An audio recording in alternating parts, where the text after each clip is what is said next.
Hello and welcome. I'm Kelly McCullen, host of PBS North Carolina State Lines. And tonight is the 2025 State of the State Address. North Carolina Governor Josh Stein will outline his priorities and plans for the year. And afterwards, the Republican response will be given by North Carolina House Speaker Destin Hall. Now, here is Governor Josh Stein in downtown Raleigh.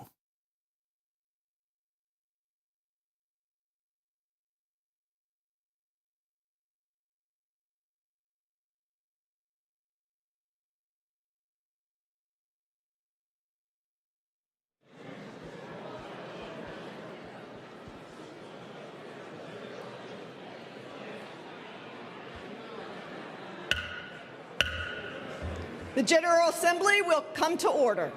The Sergeant at Arms of the House is recognized. Madam President,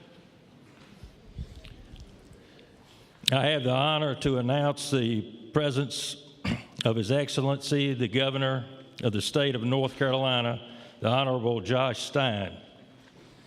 The Sergeant at Arms of the House and the Senate will escort the committee and His Excellency to the well of the House.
Madam President.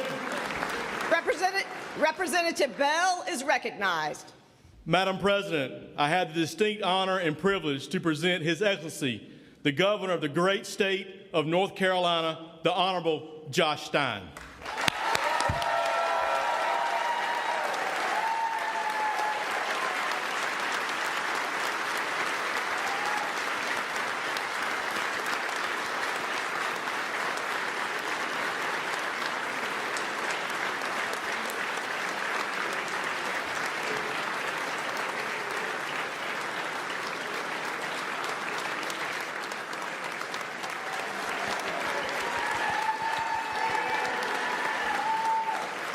Thank you so much.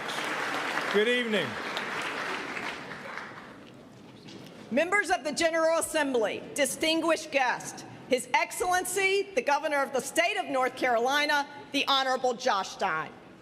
Thank you, Lieutenant Governor. Thank you.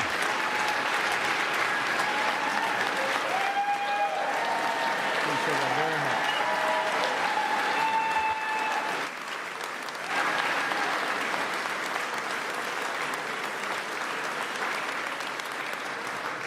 Mr. Speaker, Mr. President Pro Tem, Lieutenant Governor, other members of the Council of State, members of the General Assembly, Mr. Chief Justice and members of the Supreme Court, Chief Judge, members of the Court of Appeals, cabinet secretaries, and to all of the North Carolinians watching from your home, good evening. With me tonight are my parents, Adam and Jane, my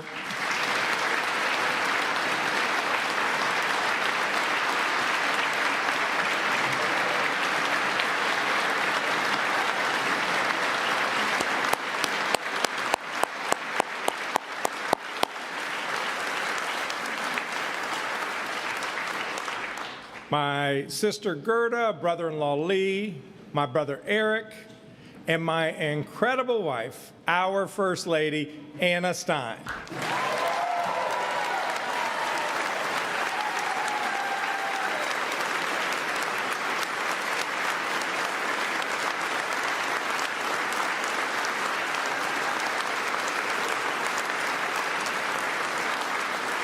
And as a special treat to Anna and me, our wonderful daughter Leah is here as well.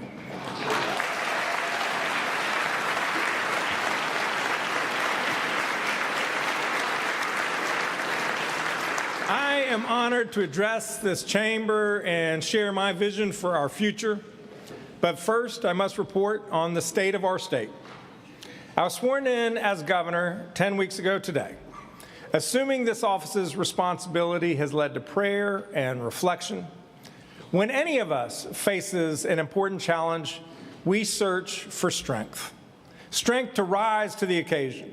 Strength to reach across differences in search of common ground. Strength to stand up for what we know is right. Strength to meet the moment. Sometimes you don't know how strong you are until you are put to the test. Hurricane Helene and its horrific aftermath tested our state and our people in unprecedented ways. The storm flooded western North Carolina, stealing too many lives from us and devastating too many communities. But in the days, weeks, and months that followed, we have all seen that the state of our state is strong. North Carolina strong.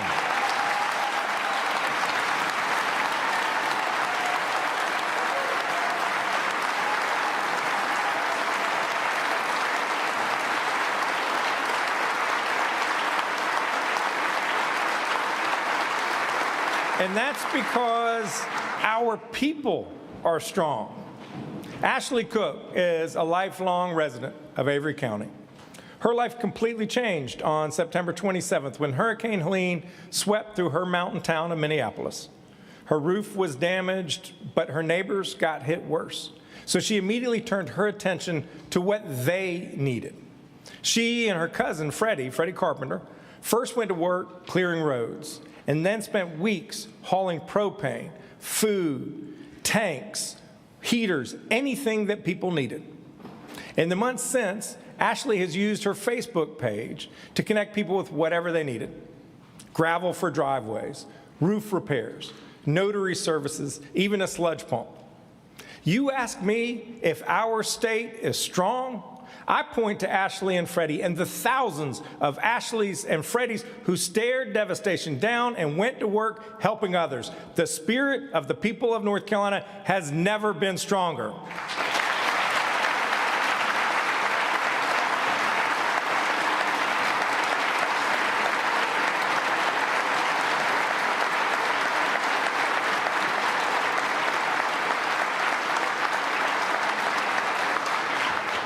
Ashley and Freddie were due to join us tonight. I wanted to give them a big shout out, but unfortunately, Ashley's under the weather.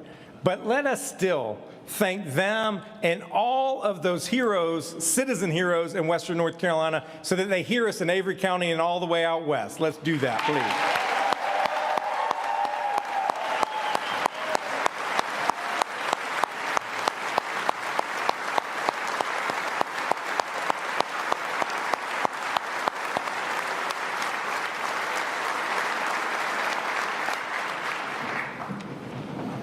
By the way, the people who have been aiding folks out west do not care a whit about the politics of the people they are helping.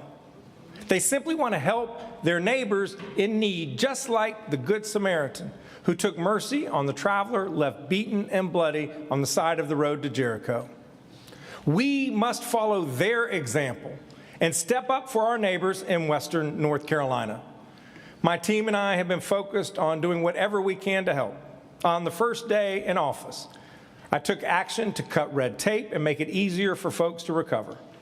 The crews and contractors of the Department of Transportation have reopened more than 1,300 roads so far, and as of March 1st, I-40 is open.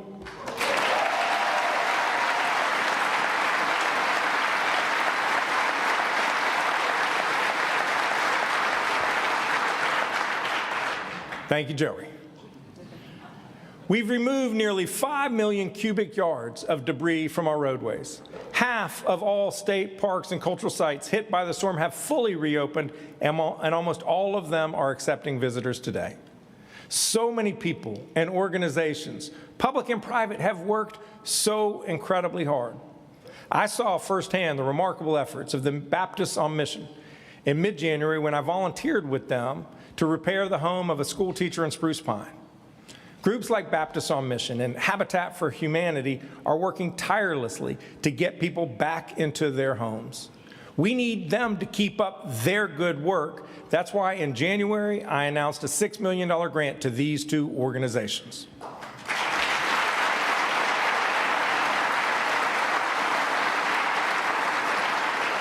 In addition to addressing housing, we've been focused on supporting struggling small businesses. After a major disaster, more than 40% of all affected small businesses never open their doors. Within 2 years, 60% have permanently closed shop. Folks, we cannot let that be our story here in North Carolina.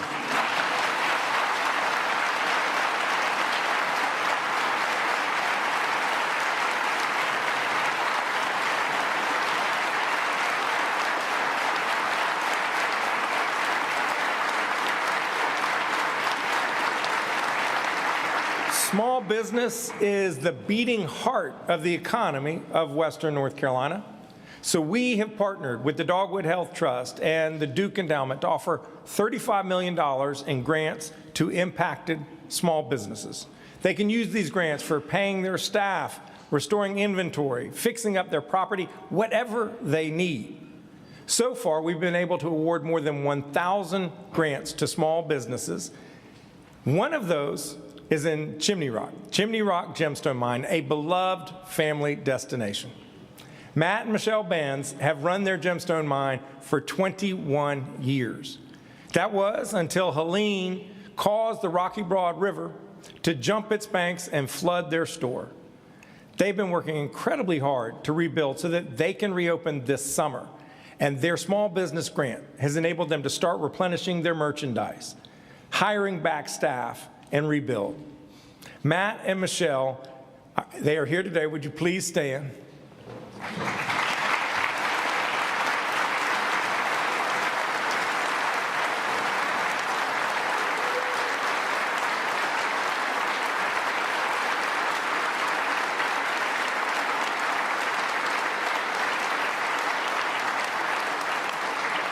We all thank you for not giving up on Chimney Rock. We will not give up on you.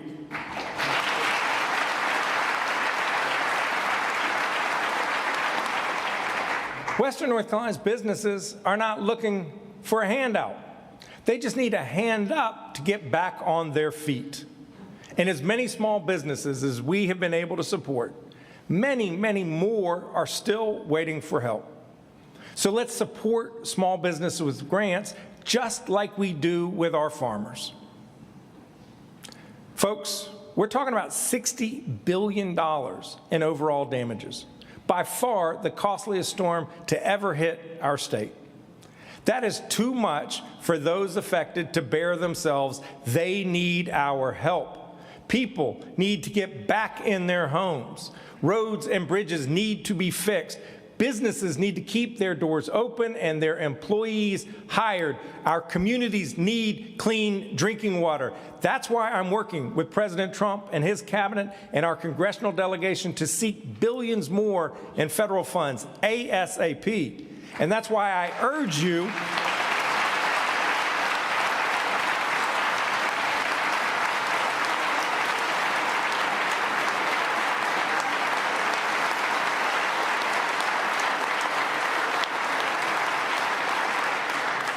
That's why I urge you to pass the $500 million Western North Carolina recovery bill. We need that money now. Heck, we needed it yesterday.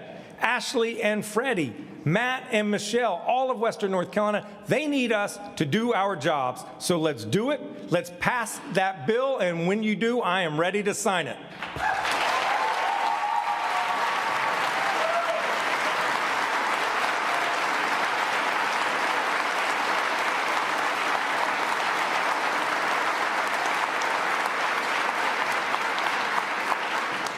And once we get that done, and I know that we will, once we get it done, let's get right back to work. We want the people of Western North Carolina to know that we will not forget you.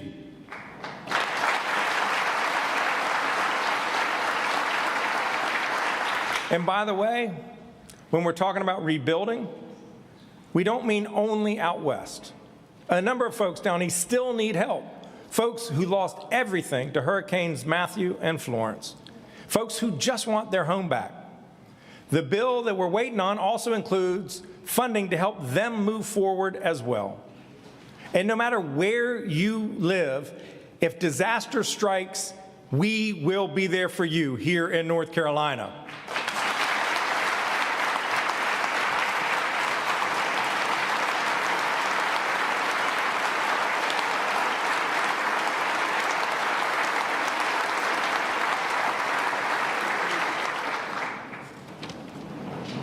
Fundamentally, our commitment to our people is that they have a real shot at success, to get a good paying job or start a small business. That's the promise of North Carolina.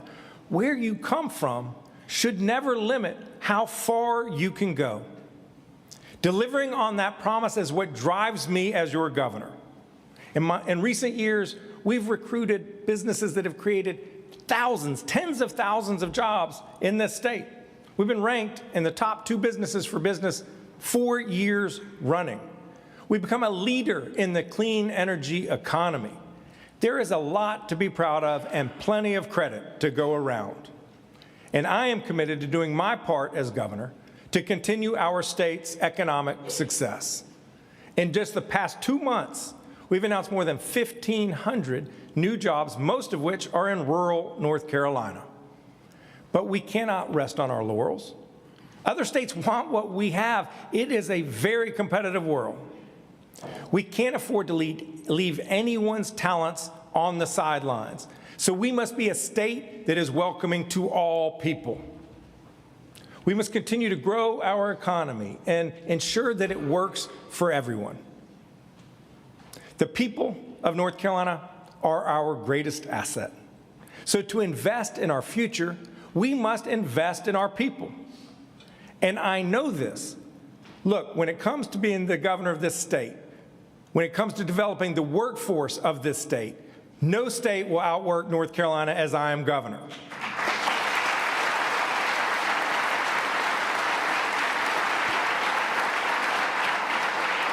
Our goal is to set the national pace in growing the number of skilled workers, including doubling the number of apprentices over the next 4 years and empowering hundreds of thousands of North Carolinians to get the credentials that they need to secure a good-paying job.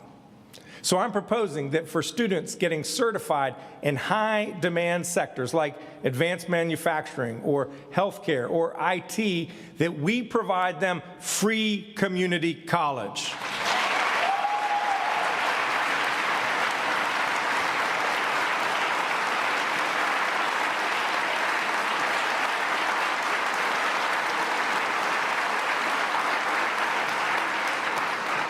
We've also got to support Propel NC, which rewards community colleges when students earn credentials for these high-wage jobs. I'm creating a council on workforce and apprenticeships to unite community colleges, public schools, and local businesses around our shared goal of getting more people access to good jobs with good wages. We know how to do this. Heck, it is happening in many corners of this state today. Northern Regional Hospital in Mount Airy had a nursing shortage. They had to pay very expensive traveling nurses just to fill the gaps. So in partnership with Surrey Yadkin Works, a local workforce organization, the hospital worked with Surrey Community College to create an apprenticeship program. Emily Oriana always knew that she wanted to be a nurse, but she didn't know where to start. This apprenticeship program helped connect Emily to Northern Regional when she was in high school. She earned her certified nursing assistant credential in high school. Now, she's about to graduate from the community college's nursing program as a registered nurse with a focus on ICU care. Emily inspired her sister, Haley, who is now pursuing her own nursing credential to work in labor and delivery. Haley, Emily, would y'all please stand up so we can thank you for taking care of our people?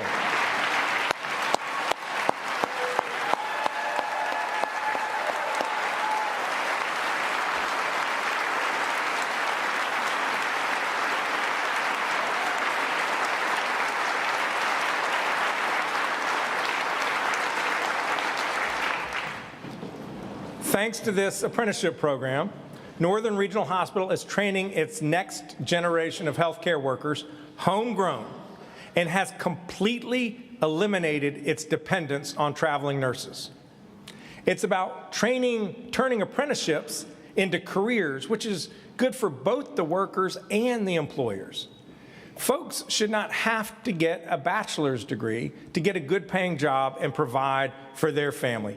Every hard-working North Carolinian deserves a real shot at a brighter future.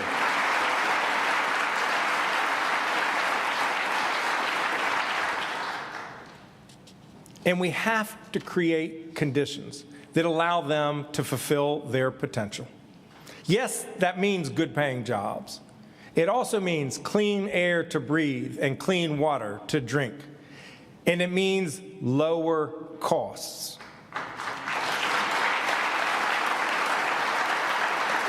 Too many North Carolinians are struggling to pay their bills, including housing and child care. North Carolina is the third fastest growing state in this country after Texas and Florida. But our housing supply has not kept up.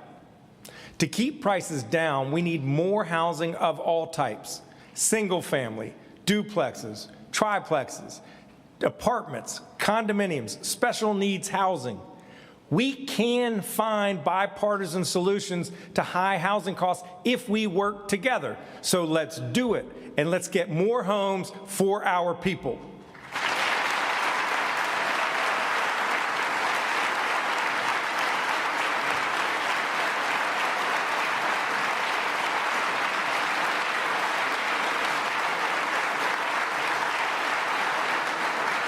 It's not just housing that's in short supply. We also need more child care options. You want to hear something crazy? You want to hear something crazy? Too many parents can't afford to work. That's because they can't find child care they can afford, if they can find it at all. At the same time, we don't have enough child care workers because they don't get paid enough. Currently, there's only one child care slot for every 5 families that wants one. Of course, parents should always have the option to stay home with their children, but it should be a choice. Parents shouldn't be pushed out of the workforce. When they are, they suffer, and our economy suffers. Each year, our state loses billions of dollars in economic activity because of this child care crisis.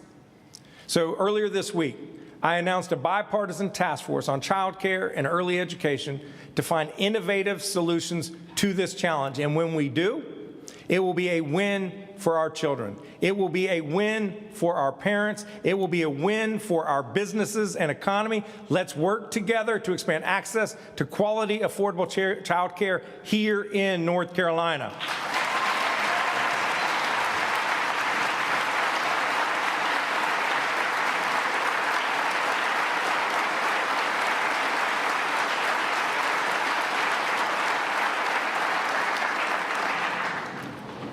To make North Carolina a state where people thrive, we need to invest in children and their families by cutting taxes for middle-class families. We can cut taxes. We can cut taxes to help families manage the cost of raising a child. We can cut taxes to make child care more affordable. We can cut taxes on working families to put more money in their pockets, lift children out of poverty, and stimulate local economies. These three targeted tax cuts are what being pro-family looks like.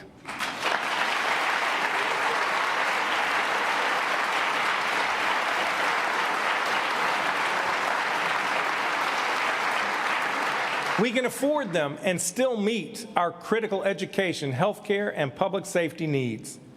But we won't be able to make these necessary investments if we do not address the self-inflicted fiscal cliff that we face in a couple years, especially given today's economic uncertainties. We're at a fork in the road when it comes to our budget. We can go ahead with the nearly $10 billion in tax giveaways over the next 4 years, mainly to the wealthy and to corporate shareholders. And by the way, very few of those shareholders are North Carolinians. Heck, most of them aren't even American. Or we can help our neighbors recover from Hurricane Helene, invest in our public safety and public schools, provide targeted tax cuts to support our working families, and keep up with the needs of our fast-growing population. So what is it going to be? Are we going to give money to out-of-state shareholders or invest in North Carolina families? We cannot afford to do both. We should choose North Carolina's children and family every time.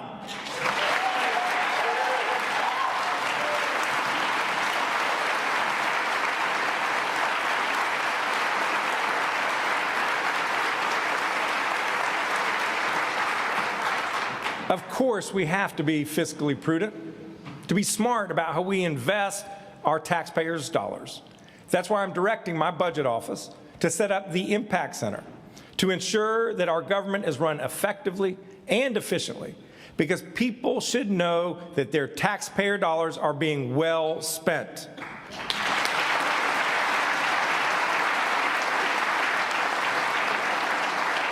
But let's get it right. Let's use a scalpel, not a chainsaw.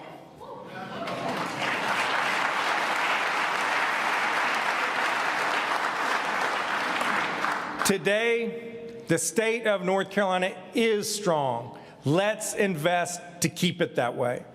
That includes investing in our teachers.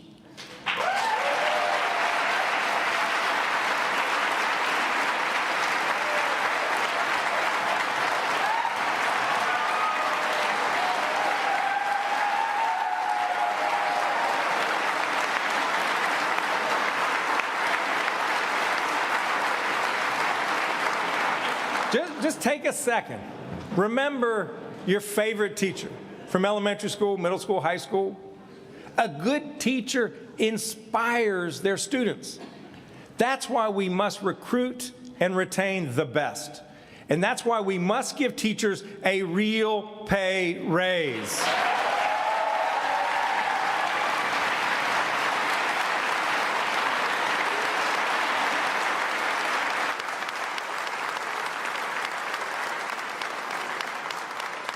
Right now, North Carolina's starting teacher pay is the second lowest in the Southeast. Second lowest.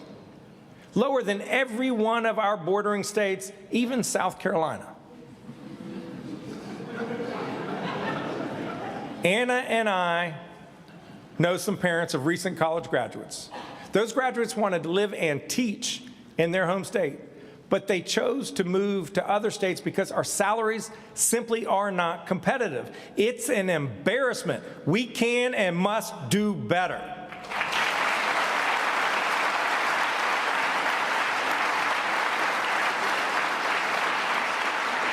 Here's a goal that I think we can all get behind.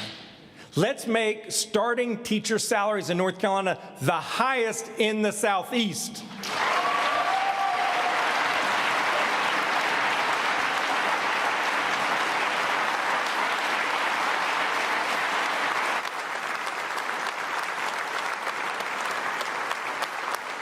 And let's reward experienced teachers who stay in the classroom. I know that there is bipartisan support for these efforts. I know there was a bill just introduced in the House. This is an area where we can work together. So let's do it. Let's invest in our kids. Let's pay our teachers a salary that shows them how much we value them. We're honored to be joined this evening by several recent North Carolina Teachers of the Year and Beginning Teachers of the Year, including Ms. Kimberly Jones, and I'm giving her a special shout out because she teaches at my alma mater, Chapel High. She did not teach me, however. Will all of our remarkable educators please stand up?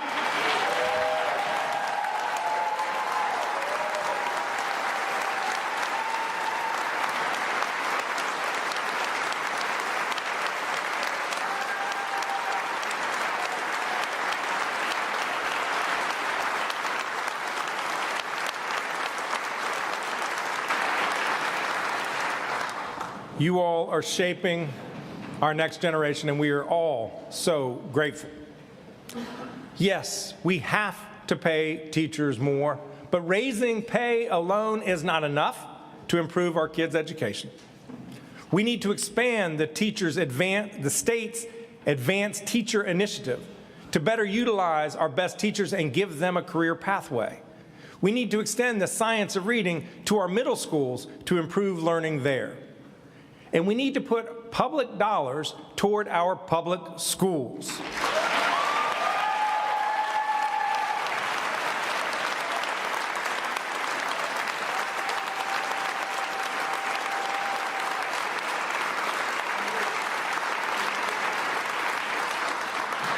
North Carolina is 48th in the nation in per pupil investment.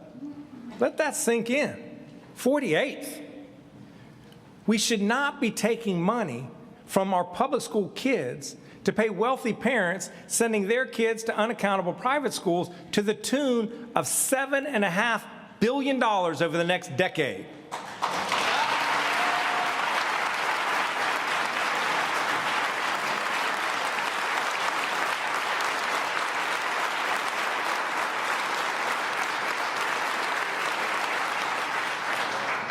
We also need our kids to be fed, because when they're hungry, they don't learn. A square meal improves student attendance, behavior, and learning. Principal Allie Setzer, leads Eastern Elementary in Pitt County, which is already providing free school meals to all of its students. Principal Setzer, please stand so we can thank you.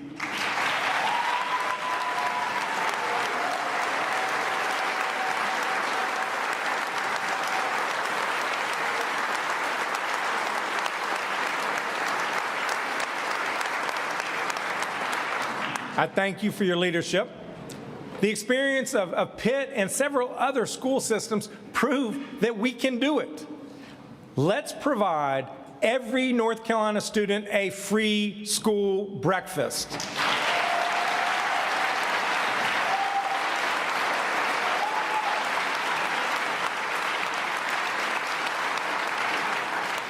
Our students also need safe and well-built schools.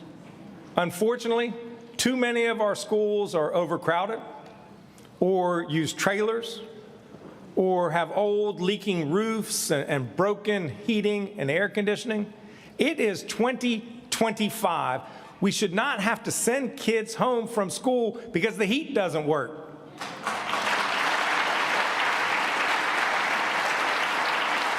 We need safer, healthier, and more modern schools.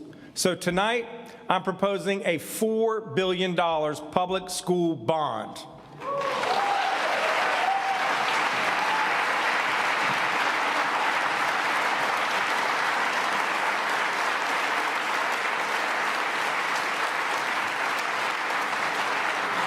And if you're not sure about it, let's let the voters decide.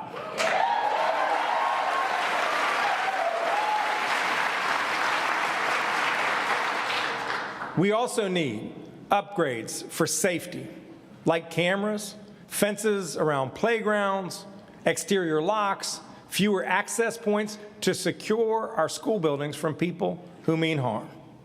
Nothing is more important than keeping our kids safe.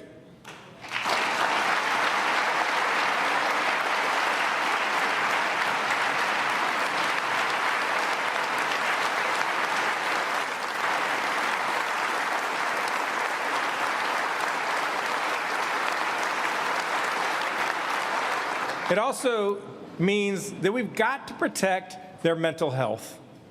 North Carolina has underinvested in school social workers, counselors, and psychologists for far too long. Let's make sure that our schools have the support staff they need to improve our children's mental health and help them thrive.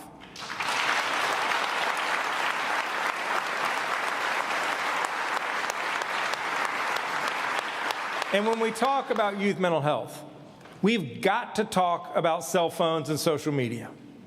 Cell phones are a major source of distraction for our students and disruption for our teachers.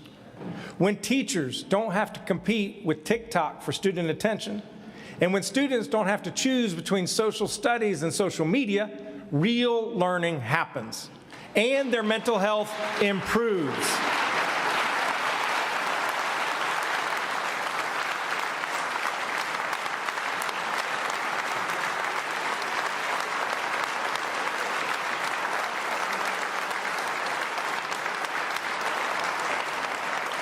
Too many young people are struggling.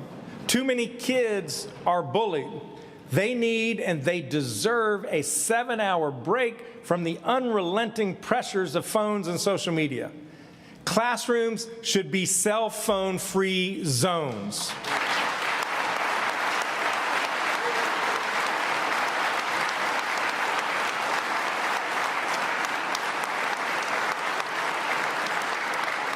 And I'm gratified that bipartisan members of both chambers are tackling this issue, and I look forward to working with you to make this happen. I spent my last 8 years, as you know, as Attorney General, working to keep the people of the state safe. And as governor, I am still at it. So I'm standing up for the people who protect our communities. We ask law enforcement officers to make tremendous sacrifices on our behalf. We ask them to run towards danger when the rest of us may flee. Time and time again, they say yes to protect and to serve. There are a number of law enforcement officers with us here tonight. Will you all please stand?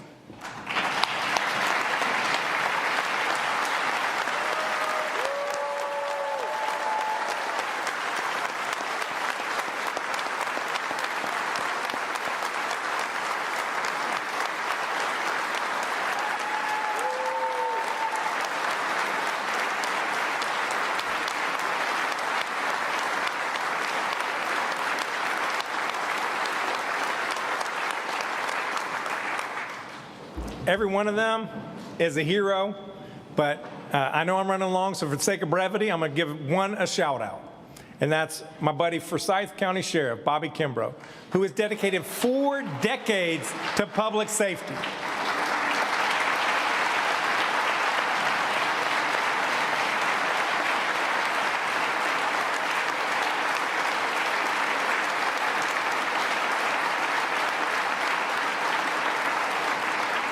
Sheriff, we appreciate you. We appreciate all the law enforcement here who are here tonight and the more than 30,000 certified law enforcement officers across this state. We thank you all. As I travel the state, I regularly hear about law enforcement staffing shortages. Vacancies make it harder for law enforcement to do their jobs to keep us safe. That's why I am proposing salary increases for state law enforcement and correctional officers, and signing bonuses for new officers, whether they are state or local. Let's make sure that we have more police officers on the beat. Let's show the nation that we put our money where our mouths are. In North Carolina, we value our law enforcement, that we invest in them the way that they invest in us.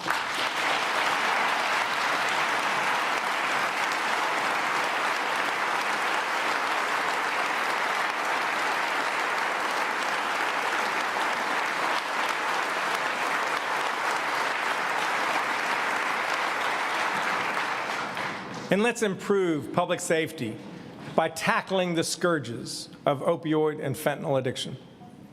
I first met Debbie Dalton after she experienced one of the most terrible tragedies that a parent can face. Her son, Hunter, was one of those larger-than-life personalities who made every person he met feel special. He loved golf and travel, and he beat Steph Curry in a free throw shooting competition at Davidson Basketball College. 3 days ago, Hunter should have turned 32. But at 23 years old, fentanyl tragically ended his life. There are thousands and thousands of stories like Hunter's, young people whose lives were taken too soon because of one of the deadliest drugs to ever poison this country. And too many North Carolinians are like Debbie, parents, siblings, children, friends, people who will never get their loved one back. During my time as Attorney General, we made real progress combating the fentanyl crisis on a bipartisan basis, and we helped to reduce overdose deaths in the last couple of years. But even one death to fentanyl is one death too many. That's why I'm calling on the General Assembly to fund a fentanyl control unit of law enforcement and prosecutors dedicated to getting it off our streets.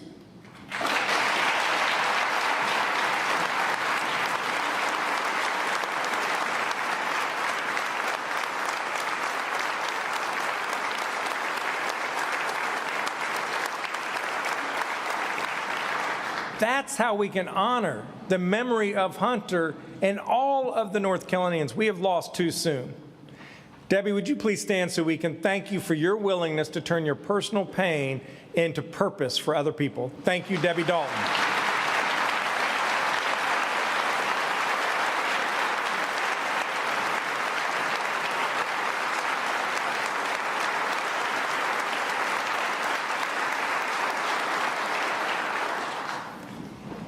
What we've been talking about tonight, they're not red issues or blue issues. They are North Carolina issues. Of course, on some of them, we may differ about how best to get where we want to go. That's fine. That is the democratic process. But I am certain that if we come together across our differences, we can find common ground and make progress. If those of us who believe in the possibility of bipartisanship look to Washington, D.C., we will surely become discouraged. But we do not need to be pulled into those political games. We can create something better, something forward-looking right here in North Carolina, and we can do it together.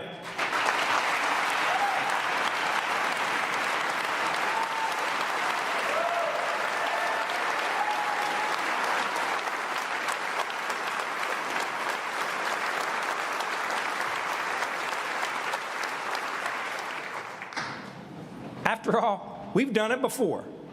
2 years ago, Republicans and Democrats worked together to expand Medicaid here in North Carolina. Today, more than 640,000 of our neighbors have access to newfound high-quality health care.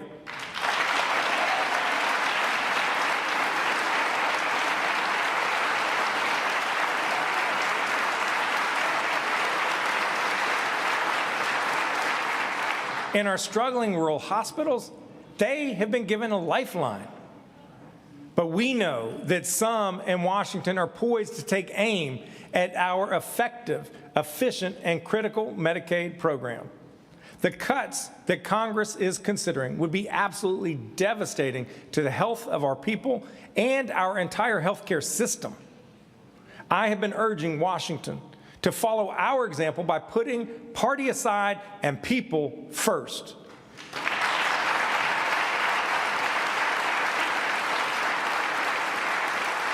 Just as we stood arm in arm as North Carolinians to make Medicaid expansion a reality, let's stand arm in arm to defend our health care.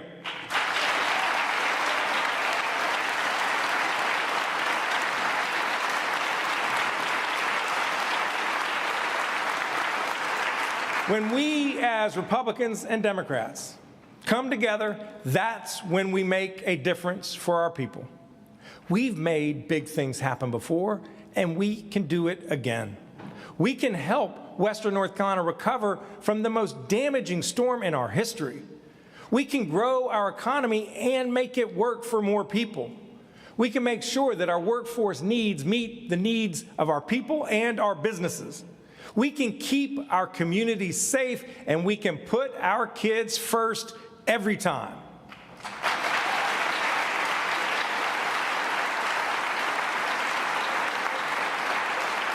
That's because the state of our state is strong. North Carolina strong.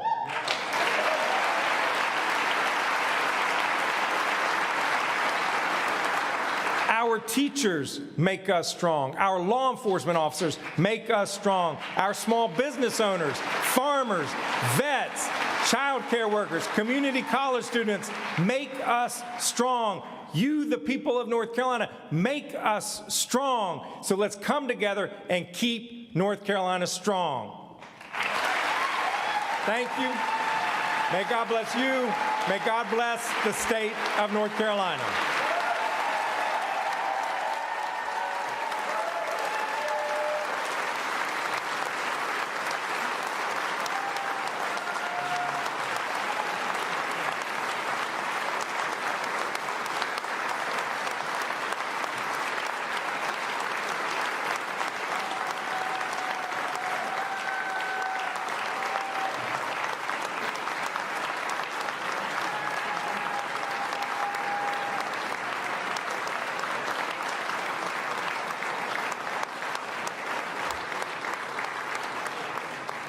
The Sergeant-at-Arms of the House and the Senate will open the doors. The chairs of the Escort Committee are recognized to escort His Excellency, the Honorable Josh Stein, from the chamber.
And that was Governor Josh Stein of North Carolina giving his State of the State address. Good evening. I'm Kelly McCullen, host of PBS North Carolina State Lines. In about 10 minutes, we will hear from North Carolina's House Speaker, Representative Destin Hall, as he gives the Republican response to Governor Stein's speech this evening.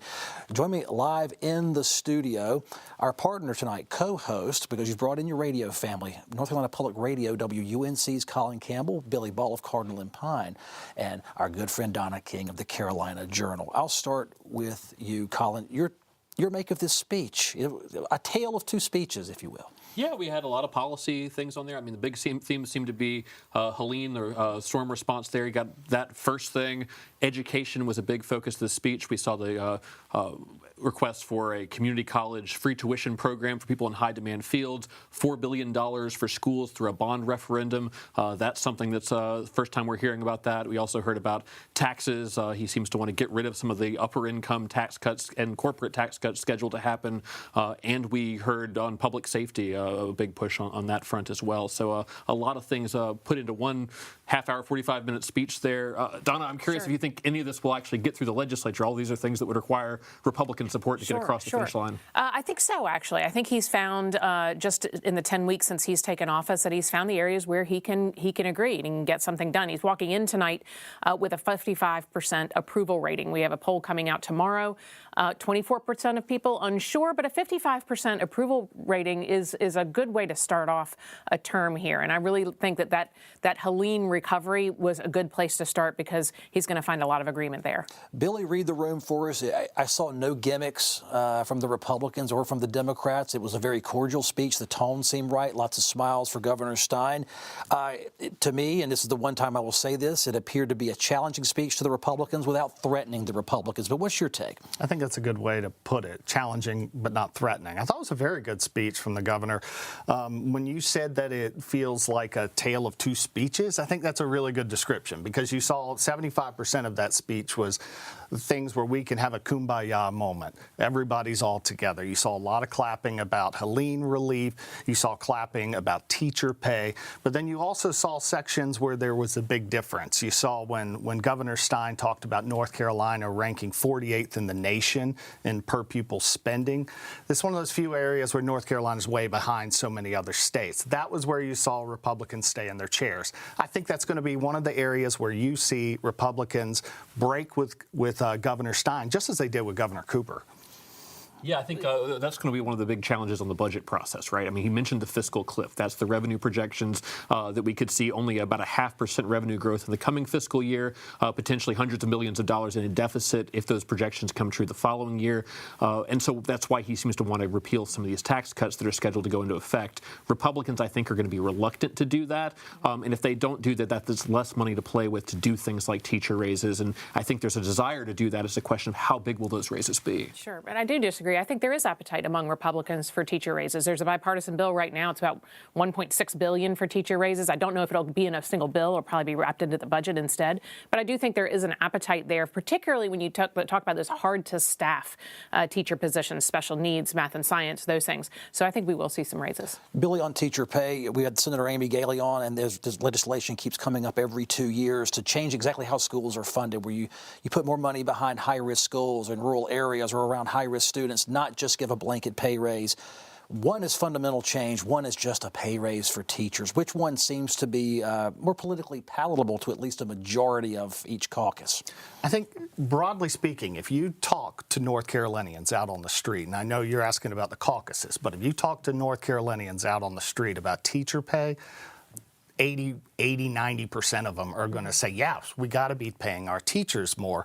So at the end of the day, as much as you change around where you pull the money from or how the funding works, when teachers are some of the most poorly paid in the nation in North Carolina, all the bells and whistles aren't going to matter as much. You just got to simply bring that number up. And that's why you see these educators going to other states, and it's why you see public school funding in general. It's not just about the teacher pay. It's about public school funding in general. Colin, they'll say the teacher pay raises by percentages have been going up and up and up, maybe faster than some other U.S. southern states, but yet it still stays lower paid, according to Josh Stein. Can Governor Stein break through? Can he get some of those House Republicans to go along with a teacher pay raise? I think there's definitely support there. I mean, you saw the bill that he referenced, and Donna referenced as well, sponsored by Republican Representative Aaron Perret from Wake County. That's sort of a shot across the bow at the Senate that the House is going to come in with a higher teacher pay raise. I think the challenge will be over the course of the budget process. You'll see the Senate wanting to raise teacher pay, but seeing less revenue to do stuff, so there will be less of that. I think one thing that wasn't mentioned tonight, interestingly enough, was across-the-board raises for state employees. That's usually part of a budget process. Stein didn't mention that, although he did mention support for targeted raises at certain law enforcement and correctional officers. So that'll only be another piece of the puzzle as we get into budget season.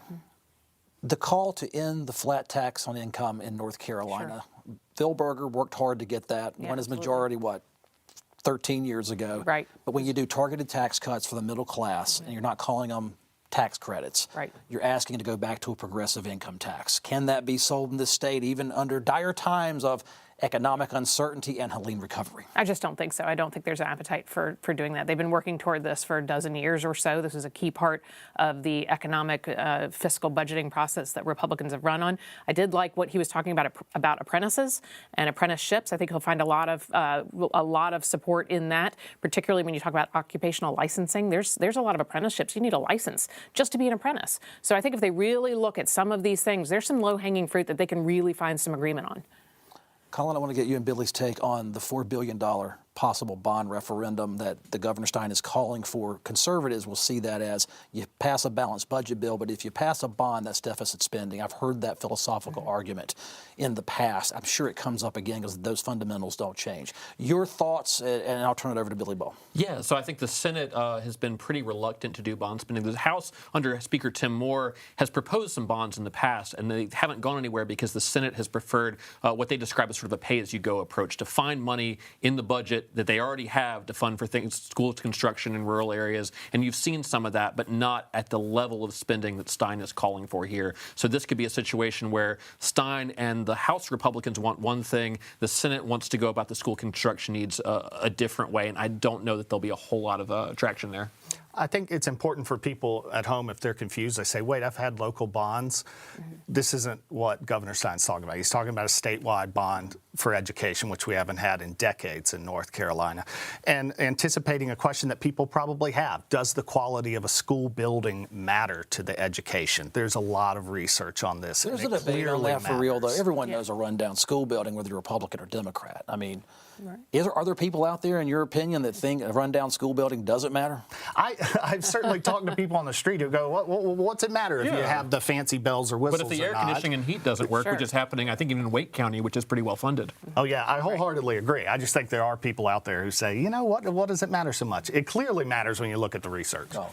Yeah, Sure. Yeah. One of the things I think we were talking about education is really the funding formulas. We're getting into the weeds here on this, but I think that really is something we have to be looking at. We have an antiquated education funding system, and rearranging those formulas. There's more than 80 different formulas that they have to do to fund schools. So really modernizing that system will be critical to solving a lot of the problems we're talking about tonight. Donna, a government task force for child care. Let's move over to that for the final 90 seconds and then finish up with Colin. What do you make of that? The government may find a solution when the market hasn't been able to figure it out. Sure. I mean, hopefully some innovative solutions come out of there, more than just having the state pay for the federal subsidies that expired from COVID.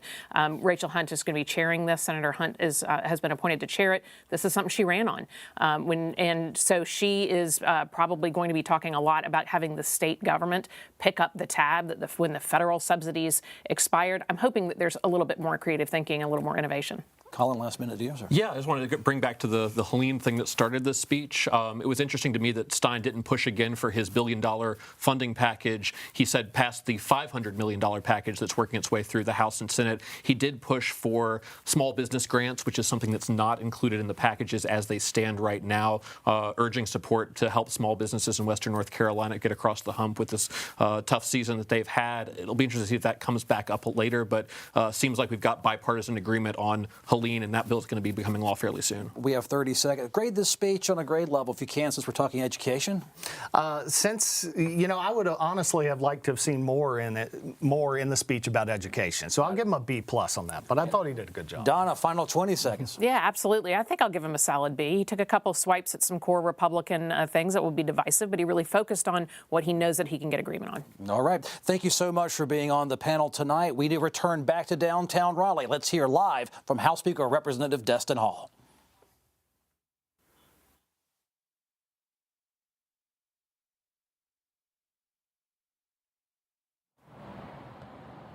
Good evening. I'm Destin Hall, Speaker of the North Carolina House of Representatives. Like me, many of you watched President Trump deliver his address to the nation last week. We saw D.C. Democrats screaming and shouting while the president addressed the nation. Democrats refused to stand and applaud, even when a child with cancer was recognized for his bravery. But as Governor Stein gave his State of the State address tonight, you saw a different tone from Republicans in the state legislature, who refused to let petty partisanship eclipse the moment. While we may have strong disagreements with Governor Stein on important issues, Republicans understand that real leaders don't need to shout down the opposition, and that real leadership means being willing to listen even where we may disagree. But if North Carolina Democrats want to continue the same old failed policies of Joe Biden and Kamala Harris, policies that left our borders open to criminal illegal aliens, sent inflation soaring, and allowed grown men to compete in women's sports, we won't stand for it. Voters in North Carolina and across the country made it clear in November. You rejected the radical agenda of the left because you believe, as I do, that our state and our nation deserve better. The Republican-led General Assembly will continue to stand for common sense, for families, and for the values that make North Carolina strong. Governor Stein presented his vision tonight. So let me be very clear about ours. Republicans in the General Assembly are focused on building our economy, rebuilding Western North Carolina, investing in education, and working with ICE to remove criminal illegal aliens from our state. For 14 years, the Republican-led General Assembly has shown what bold conservative leadership can achieve. We've cracked the code on how to deliver common sense policies that fuel growth and protect our communities. We've cut taxes, leaving more money in the hands of working families and entrepreneurs. We've cut red tape that chokes small businesses and drives up housing costs, because every North Carolinian should have the opportunity to get a good job and afford a home.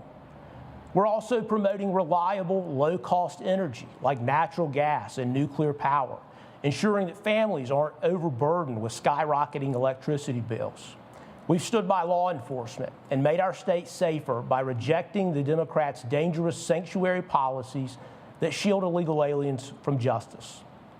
And there's plenty more to do, from tackling crime in our state to making everyday life more affordable, eliminating DEI in state agencies, and taking on the long, hard work of rebuilding after Hurricane Helene.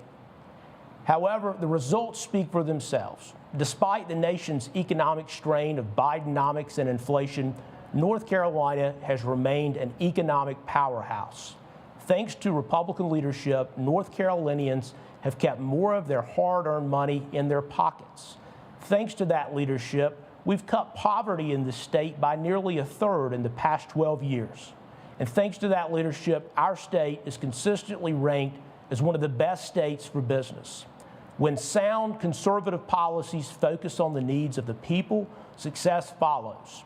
And now, under President Trump's leadership, with a clear mandate from the American people, our nation is entering a new golden age of strength and prosperity by pursuing policies that mirror North Carolina's own method of success and common sense.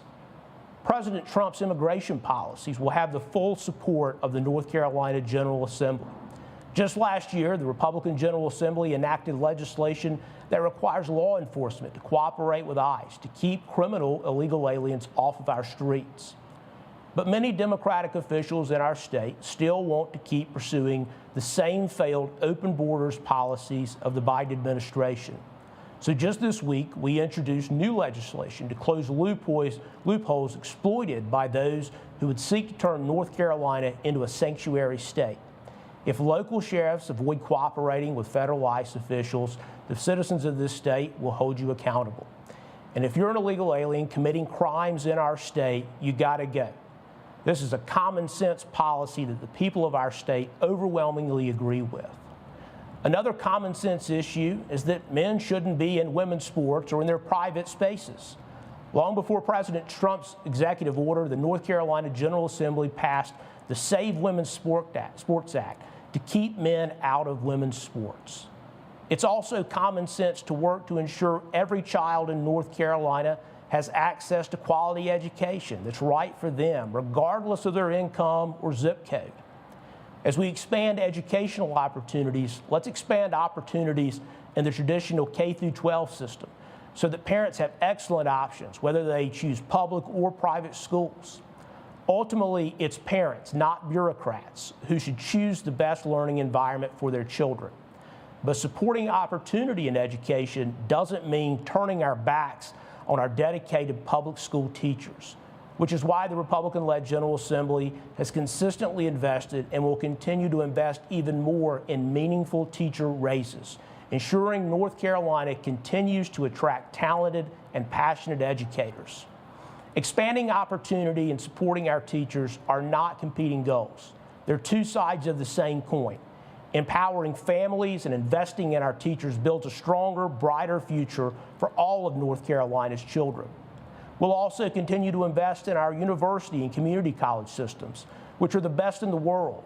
While low taxes are important, North Carolina's best asset is the people of our state. Investing in education draws businesses to our state because of our quality and educated workforce.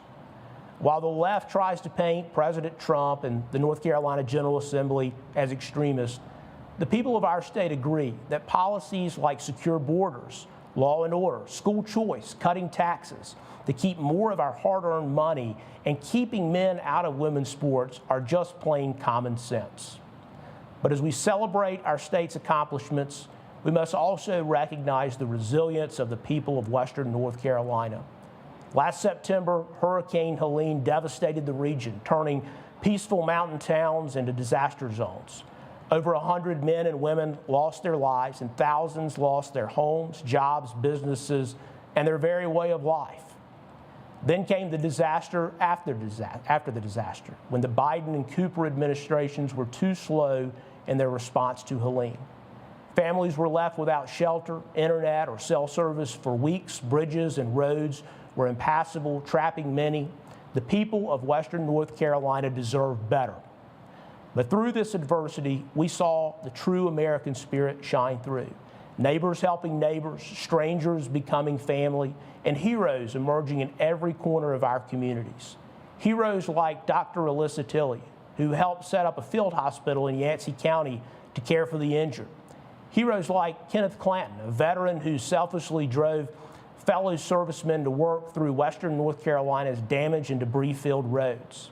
And other heroes from across North Carolina, too numerous to name, who still donate countless hours to help those in need to rebuild their roads, their bridges, and ultimately their lives.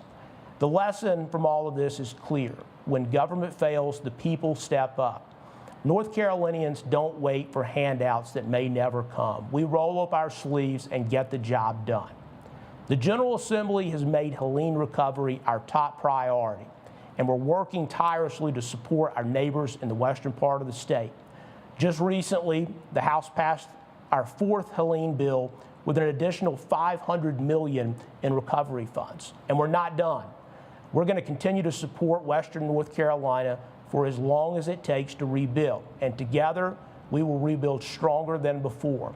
I look forward to working in partnership with Governor Stein, who I know shares my desire to get people back in their homes as quickly as possible.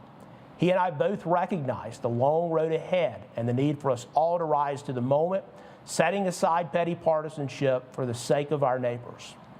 As we rebuild Western North Carolina, rest assured we will not repeat the mistakes of the Cooper administration's failed response to Hurricanes Florence and Matthew. Almost a decade later, thousands of people in eastern North Carolina are still being forced to live in hotels. That is completely unacceptable, and it should be a national scandal. We cannot and we will not let that happen again anywhere in our state. Whether you're a Republican or a Democrat, the challenges we face cross party lines. The challenges of Hurricane Helene alone certainly bear that out. But we can all agree that North Carolina's success is our own. More freedom breeds more opportunity and growth. By cutting taxes and regulations, growing jobs, protecting our values, and standing for law and order, North Carolina Republicans have set the standard for responsible leadership that puts people first. North Carolina has proven that when conservatives lead with courage, people prosper. Everything President Trump has fought for, tax cuts, deregulation, protecting values, and enforcing the law, North Carolina Republicans have delivered on. As we enter a new era for North Carolina, the General Assembly will continue to build on the policies that have made our success the envy of the nation. May God bless America, our state, and our people. Good evening.